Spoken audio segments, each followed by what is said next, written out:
తాకట్లో ఉన్న మీ బంగారాన్ని విడిపించి ఆ రోజు ధరకే కొనబడుతుంది ఆచారి గోల్డ్.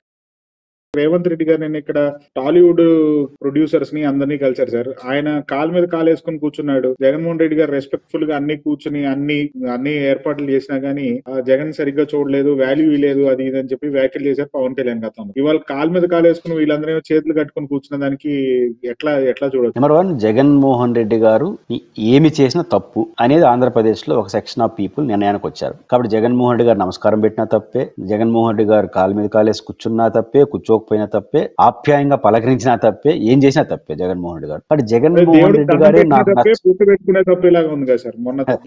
అంతే కదా. ఇప్పుడు తప్పనే పరిస్థితి అంటే నాకు జగన్ గారు నచ్చరు కాబట్టి జగన్ గారు ఏం చేసినా నాకు నచ్చదు అనేది ఇక్కడ ఆంధ్రప్రదేశ్ నడుస్తుంది. జగన్ గారు ఏమి చేశారనేది చర్చ కాదు. జగన్ గారే మాకు నచ్చరు కాబట్టి మేము జగన్ గారు ఏం చేసినా ఒప్పుకోం.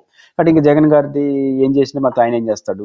అయితే ఇక్కడ సినిమా ఫీల్డ్కి వచ్చినప్పుడు నో డౌట్ జగన్మోహన్ రెడ్డి గారు ఎవరైనా చాలా ఆప్యాయంగా పలకరిస్తాడు, తక్కువ మందిని కలుస్తాడు, తొందరగా కలవడనే పేరు తప్ప ఆయనకి కలిసిన ప్రతి ఒక్కరూ చాలా ఆప్యాయంగా పలకరిస్తాడు. తన కుటుంబ సభ్యులతో కలిసి భోజనాలు పెట్టడం, వాళ్ళతో కలవడం చాలా పులివెందలకే కల్చర్ ఉంది. రాయలసీమకు ఉన్న కల్చర్ ఏంటంటే ఆతిథ్యం ఇవ్వడంలో, గౌరవించడంలో పులివెందలు కానీ రాయలసీమకు మంచి పేరు ఉంది. ఒక బోల్డ్గా ఉంటారు, ఆప్యాయంగా ఉంటారు. ఆ ప్రాంతానికి చెందిన వ్యక్తి కాబట్టి ఆప్యాయతను కనపరుస్తుంటారు. ఎవరు వచ్చినా తన ఇంటికి తన శ్రీమతి తాను కలిసి వాళ్ళతో కలిసి భోజనం చేస్తా వాళ్ళని సొంత కుటుంబ సభ్యుల్లాగా తీసుకొని ఆఫీసులో కలిసి పంపించాడు. ఇంటికి పిలిపించుకొని భోజనం పెట్టి వాళ్ళకి సన్మానం చేసి పంపిస్తారు. అంత కుటుంబ సభ్యులుగా చూస్తారు. అది జగన్మోహన్ రెడ్డి గారి క్యారెక్టర్. ఇక్కడ రేవంత్ రెడ్డి గారు నేనేం తప్పట్ను. మొట్టమొదటి అంశం చాలా మందికి ఉన్న అహంకారం ఏంటంటే ముఖ్యమంత్రి స్థానంలో ఎవరు కూర్చున్నారనేది ఇంపార్టెంట్ కాదండి. ముఖ్యమంత్రి ఈజ్ ముఖ్యమంత్రి, గవర్నర్ ఈజ్ గవర్నర్. అంటే ముఖ్యమంత్రిగా కూర్చున్న వయసులో చిన్నవాడు కాలు మీద కాలు వేసి కూర్చున్నట్టు ముఖ్యమంత్రి ఈ రాష్ట్ర మొత్తాన్ని ప్రజలకి రిప్రజెంటేటివ్. ముఖ్యమంత్రి కాలు మీద కాలు వేసి కూర్చున్నా అంటే రాష్ట్ర ప్రజలు కాలు మీద కాలు వేసి కూర్చున్నట్టే.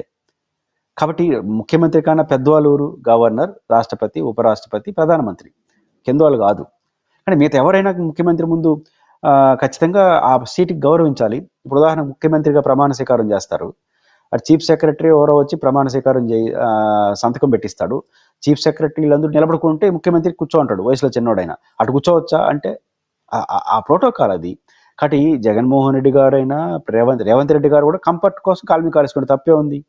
ఆయన దాదాపు తెలంగాణలో 4-5 కోట్ల మంది ప్రజలకు ఆయన రిప్రజెంటేటివ్. తప్పేంటి కూర్చుంటే?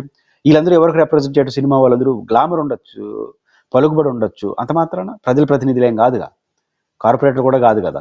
బట్ ముఖ్యమంత్రి, ప్రజలు ఎన్నుకున్న ఒక ముఖ్యమంత్రి కంఫర్ట్గా ఉంటాడు. మిగతా వాళ్ళు కంఫర్ట్గా చేతులు కట్టుకున్నారా అది వాళ్ళ ఎసులుబాటు. కాబట్టి ఖచ్చితంగా ముఖ్యమంత్రిలో సీట్లో కూర్చున్నవాడు కాదు. రేవంత్ రెడ్డిని ఏం తప్పడాల్సిన అవసరం లేదు. కాకపోతే ఈ బ్యాచ్ చెప్పాల్సిన సమాధానం అంటే ఆ రోజు అంత ఆప్యాయంగా పిలిచి అన్న తమ్ముడు అని పిలిచి ఇంట్లో కూర్చోబెట్టుకొని భోజనం పెట్టి సన్మానం చేసి పంపిస్తే దాన్ని ఎటకారం చేసిన వాళ్ళు ఈరోజు సమాధానం చెప్పుకోవాలి. ఇక్కడ రేవంత్ రెడ్డి గారు చేసిన కంటే తప్పే కాదు. ఆయన కంఫర్ట్ కోసం ఆయన కోల్మి కలుస్తున్నాడు. సినిమా వాళ్ళు కాబట్టి పెద్దవాళ్ళు పెద్ద పాపులారిటీ ఉంది కాబట్టి ఆయన కాలు మీద కాలు వేసుకోకూడదు, ముఖ్యమంత్రి హోదాని ఎంజాయ్ చేయకూడదు. ఎవరున్నా వెళ్తారు, రేవంత్ రెడ్డి గారు ఎవరున్నారు. కాబట్టి రేవంత్ రెడ్డి గారు చేసిన తప్పు కాదు. బట్ ఆ రోజు అంత యాగి చేసిన వాళ్ళు ఈరోజు ఏం సమాధానం చెప్తారు? గౌరవించి మిమ్మల్ని ఆప్యాయంగా పలకరించి అన్న తమ్ముడు అని పలకరించి భోజనం పెట్టి పంపిస్తే ఇట్లా చేయడం అనేది వాళ్ళ అస్తిత్వానికి, వాళ్ళ వ్యక్తిత్వాన్ని తెలియజేస్తుంది తప్ప ఇక్కడ జగన్ గారు చేసిన తప్పు కాదు, రేవంత్ రెడ్డి గారు చేసిన తప్పు కాదు. మీరు బంగారం తాకట్టు పెట్టి ఆ బంగారం డబ్బులు కట్టలేక ఇబ్బంది పడుతున్నారా? ఆచారి గోల్డ్ వాళ్ళు మీ బంగారం కొని మీ లోన్ తీర్చి మిగిలిన డబ్బులు మీకు ఇచ్చేస్తారు. ఇంకెందుకు ఆలస్యం? ఆచారి గోల్డ్ ఈ నెంబర్స్కి కాల్ చేయండి.